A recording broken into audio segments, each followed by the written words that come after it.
Linking Teachers with Technology. Welcome to a video with Madame McDonald. This is what it looks like when you open up a Google Sheet through either the waffle or typing it into the search bar. You can open up a spreadsheet either with a template, and you have templates on the top here.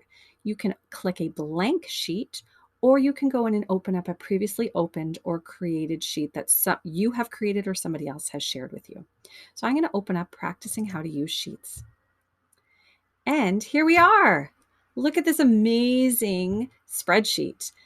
I'm going to move this up to the top here. We can open up and use as many cells as we want to keep ourselves organized. And so spreadsheets, the A to Z columns run vertical. The 1 to 1,000 rows run horizontal. And a spreadsheet is basically an empty XY canvas. They are amazing. There's so much flexibility and versatility with using a spreadsheet to keep yourself organized. At the bottom here, you can see this little plus button.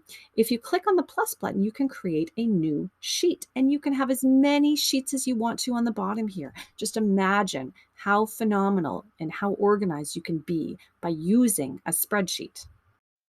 Merci beaucoup. Thanks for watching.